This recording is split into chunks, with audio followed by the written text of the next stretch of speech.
En 1998, un avión del ejército fue despachado para interceptar a un ovni.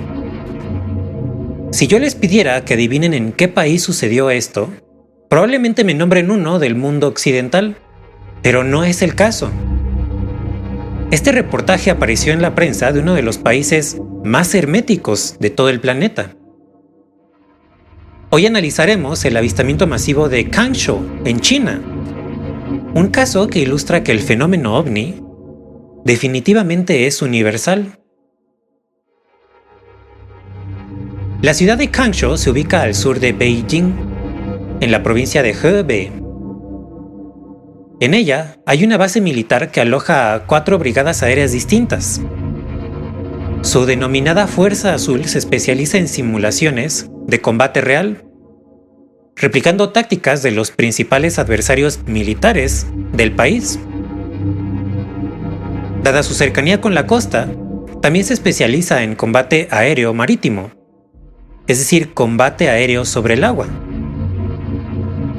Tomando en cuenta todos estos puntos, podemos darnos una idea de la relevancia que tienen estas instalaciones militares.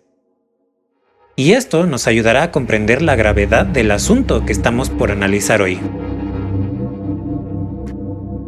El 19 de octubre de 1998 había transcurrido con normalidad.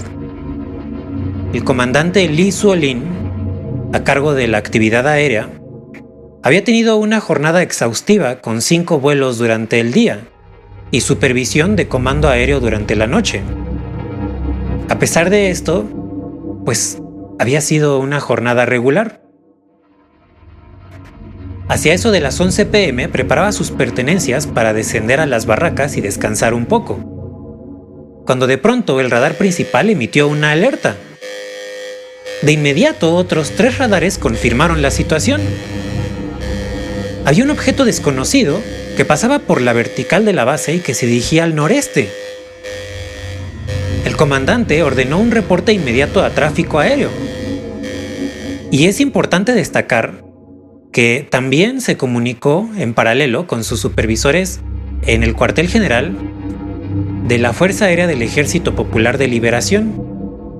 Pues tal vez esto arroje algo de luz acerca de la naturaleza de su reacción tan taimada, tan mesurada aquella noche.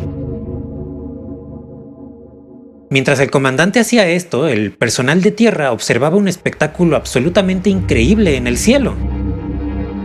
Al principio, vieron lo que pensaron era una estrella, pero de pronto esta luz se dividió en 2, una blanca y una roja, las cuales giraban la una en torno a la otra. A medida que estas luces descendían, volvieron a fusionarse en un solo objeto que ahora tenía forma de medusa, y que de acuerdo a otros testigos, tenía forma de un champiñón, pero con el tallo corto. Debajo, esta nave parecía tener un montón de luces multicolores, una de las cuales destacaba más y proyectaba rayos luminosos al suelo. Tráfico Aéreo le informó al comandante que el último vuelo programado había terminado hacía media hora y que ya no se suponía que hubiera nadie ahí. Por esta razón, Zuolin declaró que muy probablemente se trate de una nave intrusa y ordenó a la base entrar en alerta nivel 1, la cual prepara no solamente al personal sino también al equipo para un enfrentamiento inminente. A eso de las 11:30 p.m., un avión de combate fue despachado para interceptar a aquel misterioso intruso. El comandante delegado del regimiento Liu Ming y el líder de escuadrón Hu Shaoheng despegaron a bordo de un avión J-6 plenamente armado y listo para un enfrentamiento. Su aeronave se alejó en la noche dejando una estela cónica anaranjada y un estruendo ensordecedor. En el entretanto, el comandante Zuolin asumía que aquello debía tratarse de una aeronave extranjera. Pero de pronto recibió un mensaje del cuartel general de la Fuerza Aérea. En todos los radares del país no se había detectado la intrusión de ninguna aeronave enemiga. El J-6 tomó altura tan rápido como pudo, El objeto estaba ahora a 1500 metros sobre Qingshan, al norte de Kangshou. Pero cuando los pilotos se acercaron, notaron con asombro que aquello parecía salido de una película de ciencia ficción. Si quieres que rescatemos más episodios ufológicos del olvido, te invito a que te suscribas y a que actives la campanita de notificación. Con un par de clics, ayudas a que estos casos reciban la atención que se merecen. Muchas gracias. A la distancia, podía observarse un objeto enorme, abovedado, con una base plana. En la parte inferior tenía filas de luces multicolores. En su idiosincrasia lo describieron como un enorme sombrero de paja volador. A medida que reportaban las características visuales del objeto por radio, el comandante Zuolin hacía lo propio con el cuartel general. Pero poco a poco crecía en él la inquietud de si aquello realmente era tecnología humana o si se trataba de algo más. Tráfico Aéreo le ordenó al piloto que acortara distancias, pero cuando el J-6 estuvo a unos 4 kilómetros, el ovni se elevó a una velocidad inverosímil. De inmediato y con reflejos sobresalientes, el piloto jaló la palanca e inició el ascenso también. Pero el ovni ya había doblado su altitud. Ahora estaba a 3000 metros y demostraba una clara superioridad aérea. De inmediato se dio cuenta de que no lograría darle alcance si recurría únicamente a la potencia de sus propulsores, así que decidió proceder tácticamente. Descendió con la intención de que aquello los persiguiera, y al menos esta parte inicial del plan funcionó. El J-6 hizo una pirueta repentina intentando colocarse encima del ovni. En una escaramuza convencional con una aeronave militar cualquiera, aquello habría funcionado, o cuando menos habría acortado la distancia entre los rivales. Pero nuevamente, en una fracción de segundo, el ovni había ascendido a 2 kilómetros por encima del avión. Aquello continuaba poniendo distancia entre sí mismo y los pilotos. El comandante Liu retiró los seguros y su aeronave ya estaba lista para disparar. La ráfaga de sus potentes metralletas estaba a la espera de que apretara el botón que tenía entre las manos. Esperando autorización, dijo por radio: «Comandante, derríbelo».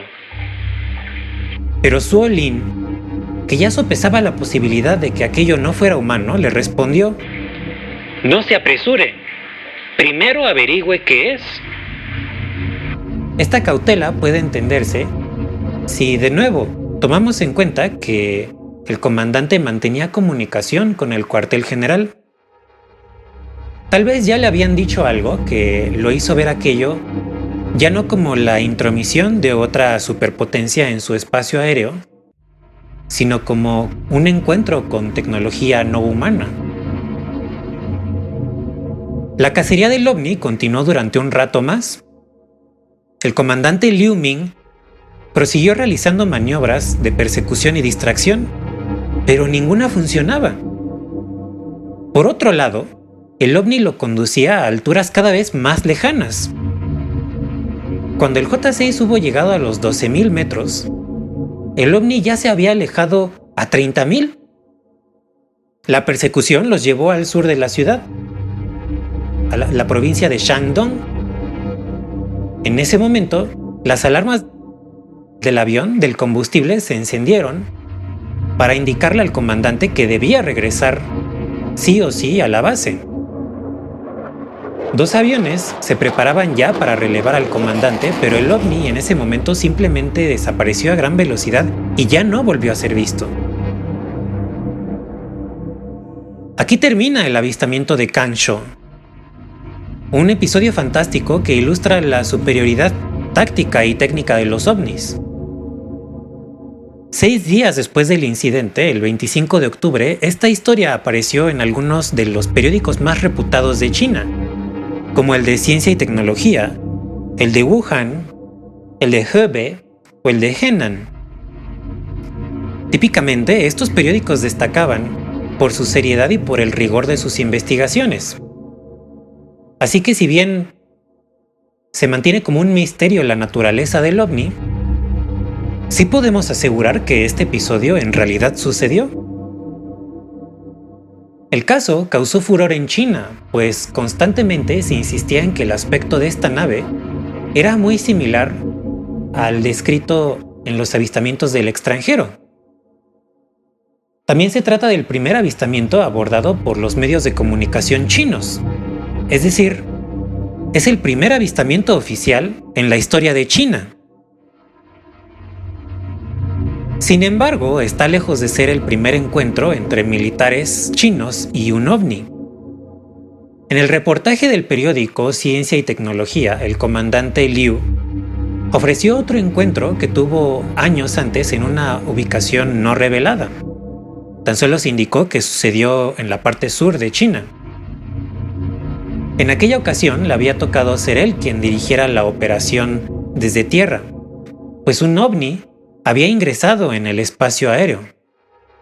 Al respecto comentó, y aclaro que estoy parafraseando, que 2 pilotos de capacidades excepcionales se acercaron a un objeto no identificado en varias ocasiones.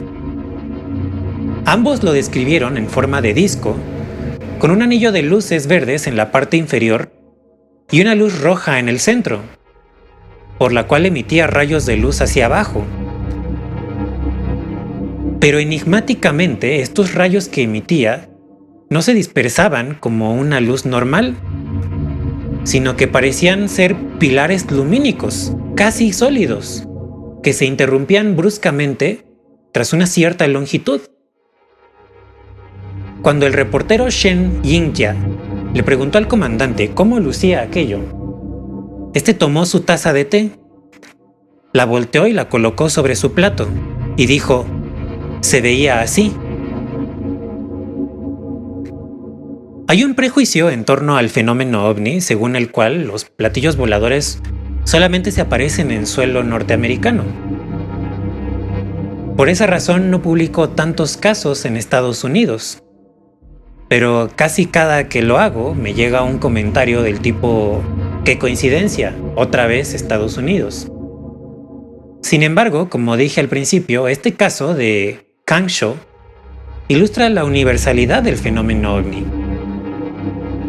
Y es tan valioso porque pudimos conocer de primera mano la declaración del piloto que persiguió a la nave. Aunque este caso no es tan conocido, definitivamente compite con los mejores del mundo occidental. Como por ejemplo el caso Manises, donde un avión comercial tuvo que hacer un aterrizaje de emergencia en un aeropuerto de Valencia, en España, tras ser perseguido por un ovni.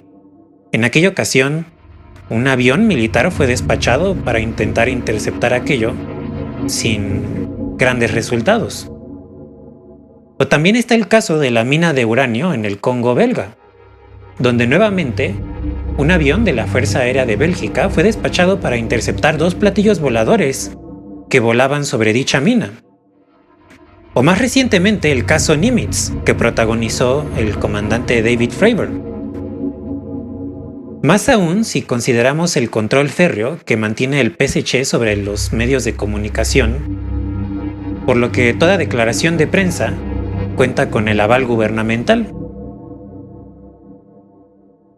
Finalmente, más allá de las fronteras políticas, geográficas e ideológicas, el fenómeno ovni nos obliga a replantearnos la visión de nosotros mismos como humanidad. Porque mientras peleamos por miserables parcelas, mientras nos enemistamos por diferencias ideológicas aparentemente irreconciliables, y mientras las armas del mundo apuntan a otros seres humanos, más allá de nosotros, hay una realidad que nos pide salir de nuestro reducidísimo paradigma. Creo que gran parte de los problemas del mundo se deben a la endogamia en la que han caído nuestras ideas. Hemos agotado todas las vías y todas las propuestas, pues hemos vivido durante siglos con el cuento de que ya no hay más misterios en el mundo, salvo tal vez por alguna eventual sutileza científica.